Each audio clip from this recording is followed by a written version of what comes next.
നമസ്കാരം. ഭാരതത്തിൻ്റെ പുതിയൊരു അധ്യായത്തിലേക്ക് ഏവർക്കും സ്വാഗതം. കഴിഞ്ഞ അധ്യായത്തിൽ ജ്യോതിഷത്തെക്കുറിച്ചാണ് നമ്മൾ സംസാരിച്ചത്. അതിന് തുടർച്ചയായി ഗുരുജിക്ക് എന്താണ് പറയാനുള്ളതെന്ന് ഈ അധ്യായത്തിൽ നോക്കാം. നമസ്തേ ഗുരുജി. നമസ്തേ. അപ്പോൾ ഈ ഗ്രഹനിലകൾ അത് സത്യത്തിൽ നമ്മുടെ ഓരോ നിമിഷവും ഈ ജ്യോതിർഗോളങ്ങളുമായി ബന്ധപ്പെട്ട് തന്നെയാണ് നിൽക്കുന്നത്. അതിൽ എനിക്ക് ഒരു സംശയവുമില്ല, കാരണം അത് എൻ്റെ അനുഭവമാണ്. ഈ കുങ്ഫു പഠിക്കുന്ന ആൾക്കാർക്ക് അവരുടെ തലയിൽ ഞാൻ പണ്ട് സിനിമ കാണുമ്പോൾ ഇങ്ങനെ ഓരോ സ്പോട്ട് ഉണ്ടായിരുന്നു. അപ്പോൾ ഞാൻ കരുതിയത് അതൊരാചാരമായിട്ടാണെന്നാണ്. പിന്നെയാണ് മനസ്സിലായത് ഈ ഹീനയാന ബുദ്ധിസത്തിൽ തന്നെ വജ്രയാനമുണ്ട്, മഹായാനം, ഹീനയാനം, അങ്ങനെ പല വഴികൾ. യാനം വെച്ചാൽ മാർഗങ്ങൾ. അതിൽ ഈ മനഃശക്തി ഉപയോഗിച്ച് പല കാര്യങ്ങളും ചെയ്യുന്ന ഒരു വിഭാഗമുണ്ട്. അവർ ശരീരശേഷി വളർത്താൻ വേണ്ടി ചില ചിന്താശേഷികളെ നശിപ്പിച്ച് കളയും. അത് നമ്മുടെ കളരികളിലും ഉണ്ടായിരുന്നു പണ്ട്. ഈ കുടക്കമ്പിയില്ലേ, കുടക്കമ്പി പഴുപ്പിച്ച് ചില മർമ്മങ്ങളിൽ ഈ പൊള്ളിക്കുമായിരുന്നു. അപ്പോൾ അതൊരു അന്ധമായ വിശ്വാസമാണ് എന്നാണ് ഞാൻ കരുതിയത്. പക്ഷെ അല്ല. ഈ അക്യുപ്രഷർ കേട്ടിട്ടില്ലേ? ഇപ്പോൾ ഈ ഇതിൽ ചൈനീസിലെ അത് നമ്മുടെ മർമ്മ താടനമാണ്. അപ്പോൾ ഈ ഒരു ടി വി പ്രോഗ്രാം ഞാൻ കണ്ട്, ഒരാൾ സർജറി ചെയ്യുന്ന അനസ്തേഷ്യ ഇല്ലാതെ മർമ്മങ്ങളിൽ ചില സ്ഥലങ്ങളിൽ സൂചി കുത്തി സർജറി ചെയ്യുകയാണ്. അയാൾക്ക് വേദന അനുഭവിക്കുന്നില്ല. അപ്പോൾ അത് ചില മർമ്മങ്ങളെ അടച്ചാൽ വേദന അറിയാത്ത അവസ്ഥയിലേക്ക് മനസ്സ് മാറും. ഇതുപോലെ പല തലങ്ങളിലേക്ക് ചിന്ത പോകാതിരുന്നാൽ അതിനനുസരിച്ച് പേശീബലം കൂടും. അതിനു വേണ്ടിയിട്ട് ഈ ഒരു പ്രത്യേക തടി ചൂടാക്കി തലയിൽ ചില മർമ്മങ്ങൾ ഇവർ മരവിപ്പിച്ച് കളയും. അത് ഈ അമാനുഷ്യ ശക്തി ആർജിക്കാൻ വേണ്ടി ആൾക്കാർ ചെയ്യുന്നതാണ്. ഇതെന്താ ചെയ്യുന്നത്? നമ്മുടെ തലച്ചോറ് അല്ലെങ്കിൽ നമ്മുടെ സംവിധാനം, നാഡീകേന്ദ്രങ്ങൾ ഈ ഗ്രഹങ്ങളുമായിട്ട് ബന്ധപ്പെട്ടിരിക്കുന്നു. ഇപ്പോൾ ഡാൻസിൽ നവരസങ്ങളുണ്ട് ഇല്ലേ? ഈ നവരസങ്ങൾ സത്യത്തിൽ നവഗ്രഹങ്ങളുമായി ബന്ധപ്പെട്ട് തന്നെയാണ് പ്രവർത്തിക്കുന്നത്. ഇതിനെ ബേസ് ചെയ്താണ് ഈ ചന്ദ്രദശയിൽ പൈസ ഉണ്ടാക്കും, അവൻ അർത്ഥസമ്പാദനം നടത്തുമെന്ന് പറയുന്നത്. ആദ്യം എൻ്റെ അമ്മയൊക്കെ പറഞ്ഞു കേട്ടിട്ടുണ്ട്. അപ്പോൾ ഞാനൊരു തമാശയായിട്ട് എടുത്തെങ്കിലും ഞാനൊരു 100ഓളം കേസുകൾ ആഴത്തിൽ ഞാൻ പഠിച്ചു നോക്കി. ശരിയാണ്. ചന്ദ്രൻ്റെ ദശയിൽ പൈസ ഉണ്ടാക്കുകയും ആദിത്യ ദശയിൽ അലയാത്തവർ കുറവാണ്. ആദിത്യനിൽ അലയാത്തവരും ചന്ദ്രനിൽ സുഖിക്കാത്തവരും ഇല്ല എന്ന് ഒരു പഴമൊഴി തന്നെ ഉണ്ട്. അതുപോലെ തന്നെ മറ്റ് ഗ്രഹങ്ങളുടെ ആ ഒരു ഇൻഫ്ലുവൻസും ഇതിനിടയ്ക്ക്, അതാണ് ദശ എന്ന് പറയും. എന്നിട്ട് മറ്റ് ഗ്രഹങ്ങൾ ഇതിനെ ക്രോസ് ചെയ്ത് പോകുമ്പോൾ അപഹാരം എന്ന് പറയും. അതായത് 360 ഡിഗ്രിയെ 30 ഡിഗ്രിയുള്ള 12 കോളങ്ങളായി തിരിച്ച് ഈ ഓരോ കോളങ്ങളിലും വരുന്ന, അതായത് ഗ്രഹങ്ങളും നക്ഷത്രങ്ങളും വരുമ്പോഴുണ്ടാകുന്ന ഇൻഫ്ലുവൻസിനെ കാൽക്കുലേറ്റ് ചെയ്താണ് ഇവർ ഈ ജ്യോതിഷം സെറ്റ് ചെയ്തിരിക്കുന്നത്. അത് ഒരു വണ്ടർഫുൾ ശാസ്ത്രമാണ്. എനിക്കത് വളരെ രസകരമായ, സുഖകരമായ, വിശ്വാസയോഗ്യമായ ഒരു ശാസ്ത്രമായി തന്നെയാണ് തോന്നിയതും. ഞാൻ അതിനെ വിശകലനം ചെയ്യുമ്പോൾ എൻ്റെ ശാരീരിക മാനസിക പ്രവർത്തനങ്ങളിൽ സൂക്ഷ്മമായി ഈ തേജോ ഗോളങ്ങൾ സ്വാധീനിക്കുന്നുണ്ടെന്നുള്ളത് എൻ്റെ അനുഭവമാണ്. അത് രോഗാവസ്ഥയായിട്ടും സുഖാവസ്ഥയായിട്ടും നമുക്ക് അനുഭവപ്പെടും.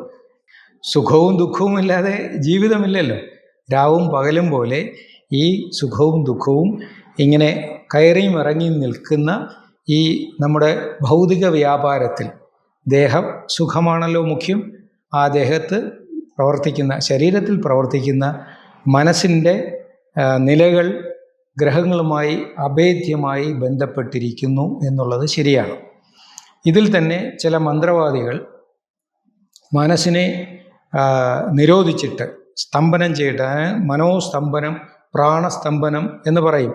ചില ഓലകളിലൊക്കെ ഞാൻ കണ്ടപ്പോൾ കരുതിയത് ഇത് വെറും ഒരു എക്സാജറേറ്റഡ് സ്റ്റോറിയാണെന്നാണ്. അല്ല. പ്രാണനെ കൃത്യമായ ചിട്ടകളിലൂടെ ആയാമം ചെയ്ത് സ്തംഭിപ്പിച്ചാൽ ആ സ്തംഭനം കൊണ്ട് മറ്റ് പ്രവർത്തനങ്ങളെ നമുക്ക് എൻഹാൻസ് ചെയ്യാൻ പറ്റും. അതായത് ഇപ്പോൾ ദഹനം, നമ്മളെന്തിനാ ഫാസ്റ്റ് ചെയ്യുന്നത്, ഉപവസിക്കുന്നത് എന്തിനാ? ഇപ്പോൾ ഓട്ടോഫാജി എന്ന് പറയുന്നത് നമ്മൾ ചർച്ച ചെയ്തു. ശരീരത്തിൽ ആഹാരവും വെള്ളവും ഇല്ലാതെ വരുമ്പോൾ ദഹന പ്രക്രിയ നിശ്ചലമാകും. അതിനുവേണ്ടി ശരീരത്തിന് ഊർജം ചെലവഴിക്കേണ്ടതില്ല. അപ്പോൾ അത് ആ ഊർജം ശരീരത്തിൻ്റെ കേടുപാടുകൾ തീർക്കുന്നതിനും മൃതകോശങ്ങളെ ശരീരത്തിൽ നിന്ന് പുറന്തള്ളുന്നതിനും ഉപയോഗിക്കും, ഇല്ലേ? അതുപോലെ ചിന്തകൾ, ഇങ്ങനെ എണ്ണമില്ലാതെ നടക്കുന്ന ചിന്തകൾക്ക് വേണ്ടി മനഃശക്തി ഉപയോഗിച്ചുകൊണ്ടിരിക്കുമ്പോൾ മനസ്സിനെ കൃത്യമായിട്ട് നിയന്ത്രിച്ച് ചിന്തകളുടെ എണ്ണം കുറയ്ക്കുമ്പോൾ ആ മനഃശക്തി ശരിക്കും എൻഹാൻസ് ചെയ്യപ്പെടും. അത് ശക്തി കൂടി വരും. ആ കൂടിയ ശക്തിയെ കൃത്യമായിട്ടും മറ്റ് കാര്യസാധ്യത്തിന് ഉപയോഗിക്കുന്നതാണ് മന്ത്രവാദം. നല്ല കാര്യങ്ങൾക്ക് ഉപയോഗിക്കുന്നതിനെ സത് മന്ത്രവാദമെന്നും ചീത്ത കാര്യങ്ങൾക്ക് ഉപയോഗിക്കുന്നതിന് ദുർമന്ത്രവാദം എന്നും പറയും. അപ്പോൾ ഈ രീതിയിലേക്ക് നമ്മുടെ മനസ്സിനെ നിയന്ത്രിച്ച് വരുമ്പോൾ, മനസ്സ് ഏകാഗ്രമായി പ്രത്യേക ചാലുകളിൽ ഓടിത്തുടങ്ങുമ്പോൾ നമുക്കറിയാം ഈ മനസ്സ് ബന്ധപ്പെട്ടിരിക്കുന്നത് ഏതൊക്കെ തേജോ ഗോളങ്ങളുമായിട്ടാണെന്ന്. അവിടെയാണ് 9 രസങ്ങൾ, 9 ചിന്തകൾ, 9 ഭാവങ്ങൾ. ഈ ഭാവങ്ങളെന്ന് പറഞ്ഞാൽ നമ്മുടെ രാസപ്രവർത്തനങ്ങളാണ്, ഹോർമോൺസ്. ഈ ഹോർമോൺസിൻ്റെ പ്രൊഡക്ഷൻ യഥാർത്ഥത്തിൽ നിയന്ത്രിക്കുന്നത് ഈ തേജോ ഗോളങ്ങളാണ്. അതുകൊണ്ടാണ് ഈ മനോരോഗമുള്ളവർക്ക് വെളുത്ത വാവ് ദിവസങ്ങളിൽ ഇവർ ഭയങ്കര അഗ്രസീവാകും. കറുത്ത വാവ് ദിവസങ്ങളിൽ ഇവർ വളരെ സൈലൻ്റ് ആയിരിക്കും. എന്തുകൊണ്ട്? വെളുത്ത വാവ് ദിവസങ്ങളിൽ ചന്ദ്രരശ്മികൾ ഇവരെ ദേഹത്ത് പ്രവർത്തിക്കുമ്പോൾ ഒരുപാട് ഹൈപ്പർ ആക്റ്റീവ് ആകാനുള്ള ഹോർമോണാണ് പുറപ്പെടുവിക്കുന്നത്. ഇത് നമ്മുടെ ശരീരത്തിലും ഉണ്ട്, പക്ഷേ അത് നിയന്ത്രണ വിധേയമായതുകൊണ്ട് നാം അത് അറിയുന്നില്ല. എന്നാൽ വൾണറബിളായിട്ടുള്ള, ദൗർബല്യമുള്ളവർക്ക് ഇത് വളരെ പ്രകടമാകും. ഇതുപോലെ ചന്ദ്രൻ പ്രവർത്തിക്കുന്നത് പോലെ തന്നെ ഈ മറ്റ് തേജോ ഗോളങ്ങളും നമ്മുടെ ശരീരത്തിലും മനസ്സിലും പ്രവർത്തിക്കുന്നുണ്ട്. അത് നമ്മുടെ ധ്യാനത്തിൽ വളരെ വ്യക്തമായിട്ട് മനസ്സിലാവും. ഞാനത് അനുഭവിക്കുന്നുമുണ്ട്. അപ്പോൾ ഈ തലങ്ങളെ കൃത്യമായിട്ടും അളന്ന് വിശകലനം ചെയ്തിട്ടാണ് ഇന്ന നക്ഷത്രത്തിൽ ജനിച്ച ഒരാൾ, അതും വളരെ ശാസ്ത്രീയമായാണ്, ഇത്ര ഡിഗ്രി അക്ഷാംശം, ഇത്ര ഡിഗ്രി രേഖാംശം, അവിടെ ജനിച്ച ഒരാൾ ഈ സമയത്ത് ജനിക്കുമ്പോൾ മറ്റ് ഈ നമ്മുടെ സൂര്യനെ കൂടെ ഒരു ഗ്രഹമായിട്ടാണ് കണക്ക് കൂട്ടിയിരിക്കുന്നത്. കാരണം ഭൂമിയിൽ നിന്ന് നോക്കുന്നത് കൊണ്ട്. അപ്പോൾ സൂര്യനെ ഫോക്കസ് ചെയ്തുകൊണ്ട് ബാക്കി ഗ്രഹങ്ങൾ സഞ്ചരിക്കുകയും ഇതിനെ ഒരു ഗ്രഹമായിട്ട് കണക്ക് കൂട്ടി നമ്മുടെ സോളാർ സിസ്റ്റത്തെ കൂട്ടി അതിനെ നിയന്ത്രിക്കുന്ന മറ്റ് 27 നക്ഷത്ര സമൂഹങ്ങളും പിന്നെ അതിനെ നിയന്ത്രിക്കുന്ന മറ്റ് ഗാലക്സികൾ. വളരെ രസമുള്ളൊരു കാര്യമാണത്. അപ്പോൾ ഈ ഊർജ തരംഗങ്ങളുടെ ഇത്ര രേഖ, ഇപ്പോൾ ഇന്ന ആണ്ട് ഇന്ന മാസം ഇത്രാം തീയതി ഇന്ന അക്ഷാംശത്തിൽ രേഖാംശത്തിൽ ജനിച്ച ഒരാൾ, അത് നോക്കുമ്പോൾ ഗ്രഹങ്ങളെല്ലാം എവിടെയായിരുന്നു. ഇനി അവരുടെ ഭ്രമണം നോക്കിയിട്ടുണ്ട്. അവർ സ്വയം കറങ്ങുകയും അവരുടെ ഓർബിറ്റിൽ സൂര്യനെ ചുറ്റി വരുമ്പോൾ ഇതിൽ നിന്നുണ്ടാകുന്ന രശ്മികൾ എത്രത്തോളം ഈ മനുഷ്യനിൽ സ്വാധീനിക്കും. ഒപ്പം ഓരോ ഗ്രഹവും കറങ്ങുമ്പോഴും ഇതിനിടയ്ക്ക് മറ്റ് ഗ്രഹങ്ങളും വരുന്നുണ്ട്. ബുധൻ, ശുക്രൻ, ചൊവ്വ, അങ്ങനെ ഇല്ലേ.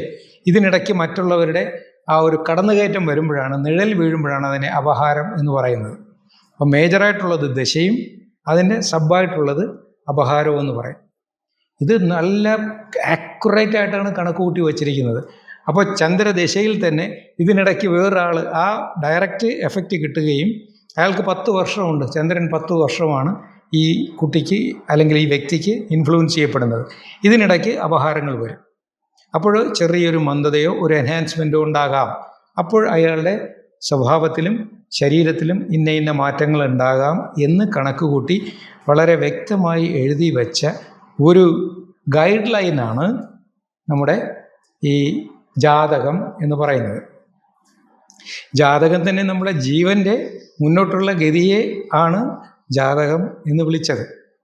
അതിന് ഈ പ്രധാനമായിട്ടും ഹോരാശാസ്ത്രം എന്ന് പറയും.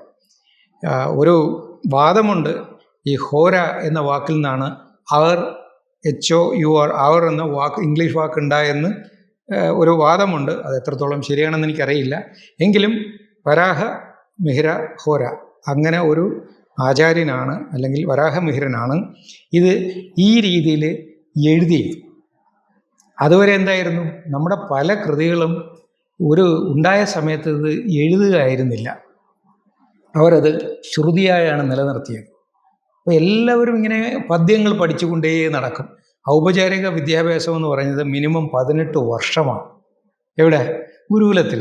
അപ്പോൾ ഓരോരുത്തർക്കും താല്പര്യമുള്ള വിഷയമെടുക്കാം, അതിൻ്റെ ശ്ലോകങ്ങൾ കാണാതെ പഠിക്കുക. അപ്പോൾ ആയുർവേദം തന്നെ നല്ല വൈദ്യന്മാർ ഒരാളിനെ കണ്ട് ഒരു ലക്ഷണം കണ്ടു കഴിഞ്ഞാൽ അതിന് പറ്റിയ ഒരു ശ്ലോകം അവരെ മനസ്സിലപ്പോൾ വരികയാണ്. എന്ത് രസമാണെന്നറിയാമോ അത്. ആ ലക്ഷണം കണ്ടിട്ട് മനസ്സിലൊരു ശ്ലോകം വരും. അപ്പോൾ വന്നിട്ട് എന്താണ് എന്ന് കാര്യങ്ങൾ ചോദിക്കും. ആ ലക്ഷണത്തിന് ഒരു അടിസ്ഥാനവും കൊടുത്തിട്ട് പിന്നെ സംവേദനം, ആ രോഗിയോട് രോഗലക്ഷണങ്ങളെക്കുറിച്ച്, രോഗ അനുഭവത്തെക്കുറിച്ച് ചോദിച്ചറിയും. അപ്പോൾ ചോദിച്ചറിഞ്ഞ കാര്യങ്ങളും നിഗമനം നടത്തിയ കാര്യവും ചേർത്ത് വെക്കുമ്പോൾ അതിന് യുക്തമായ ശ്ലോകം അദ്ദേഹത്തിൻ്റെ മനസ്സിൽ തെളിഞ്ഞു വരും. കാരണം ഇത് അന്നേരം ഓർക്കുക അല്ല ചെയ്യുന്നത്, അത് സ്പോണ്ടേനിയസ് ആയിട്ട് വരികയാണ് ചെയ്യുന്നത്. അതാണ് ഈ ശ്രുതിയുടെ ഒരു പ്രത്യേകത. ഈ നമ്മൾ ചില പാട്ടൊക്കെ നമുക്ക് അങ്ങ് മനസ്സിൽ പതിഞ്ഞു പോയാൽ പിന്നെ അത് ഓർത്ത് പാടേണ്ടി വരും. ചില സമയത്ത് അറിയാതെ നമ്മൾ ആ മൂഡ് വരുമ്പോൾ അങ്ങ് പാടിപ്പോവും. അത് സ്പോണ്ടേനിയസ് ആയിട്ട് വരുന്ന ഒരു റിഫ്ലക്ഷനാണ്. ആ രീതിയിലായിരുന്നു പൗരാണിക ഭാരതത്തിലെ ഈ എല്ലാ ശാസ്ത്രവും പഠിപ്പിച്ചിരുന്നത്. അപ്പോൾ അത് മെറ്റലർജി പഠിക്കുന്നവനാണെങ്കിൽ അതിൻ്റെ ശ്ലോകങ്ങൾ ഉരുവിട്ട് പഠിക്കുക ചെയ്യുന്നത്. ജ്യോതിഷം പഠിക്കുകയാണെങ്കിൽ അതിൻ്റെ ശ്ലോകങ്ങൾ, പിന്നെ സംഗീതം പഠിക്കുകയാണെങ്കിൽ അതിൻ്റെ ശ്ലോകങ്ങൾ, വൈദ്യം അതിൻ്റെത്, കാർപ്പൻറ്ററി അതിൻ്റെത്, ഇങ്ങനെ എല്ലാ മേഖലകളിലും ഏതിലാണോ ഏറ്റവും കൂടുതൽ താല്പര്യവും പിന്നെ ടാലൻറ്റ്, ആ ഒരു കഴിവും അത് നിശ്ചയിച്ചിട്ട് തിരിച്ചറിഞ്ഞിട്ടാണ് ഗുരുക്കന്മാർ കുട്ടികളെ പഠിപ്പിച്ചിരുന്നത്. ആ രീതിയിൽ നോക്കുമ്പോൾ ഇതെല്ലാം ഓരോ അണുവും ഈ അണ്ടകടാഹവുമായിട്ട് അഭേദ്യമായി ബന്ധപ്പെട്ടിരിക്കുന്നു. അങ്ങനെ ഒരു ടോട്ടാലിറ്റിയിൽ ഏകം സത്വിപ്ര ബഹുധാ വദന്തി, ഞാൻ തന്നെയാണ് ഈ പ്രപഞ്ചം എന്ന ആത്മീയമായ അവബോധത്തോടു കൂടിയാണ് നമ്മുടെ പൗരാണിക വിദ്യാഭ്യാസം പോയത്. അതുകൊണ്ട് എല്ലാ ശാസ്ത്രശാഖയ്ക്കും ഒരു ആത്മീയമായ അടിത്തറ ഉണ്ടായിരുന്നു. അതുകൊണ്ട് എന്തു പറ്റി? ഇവിടെ സമ്പത്തുണ്ടായിരുന്നെങ്കിലും സംഘർഷമില്ലായിരുന്നു. ഒരു വല്ലാത്ത ഒരു സംസ്കാരമാണത്. ഇന്ന് ആധുനിക ലോകത്തിന് സമ്പത്തുണ്ട്, ഇല്ലേ? പക്ഷേ സംഘർഷവും ഉണ്ട് അതിനേക്കാൾ കൂടുതൽ. മനുഷ്യൻ ഇന്ന് ഭ്രാന്ത് പിടിച്ച് സമ്പത്തിന് വേണ്ടി നടക്കുകയാണ്. ഒപ്പം അവൻ സംഘർഷഭരിതമായ ജീവിതത്തിലേക്കാണ് പോകുന്നത്. സ്ട്രെസ്സ് പിള്ളേർക്ക് പോലും ഇപ്പോൾ സ്ട്രെസ്സാണ്. എന്തുകൊണ്ട്?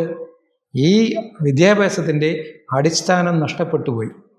അപ്പോൾ ഇവിടെ നമ്മുടെ വിഷയം ജ്യോതിശാസ്ത്രം.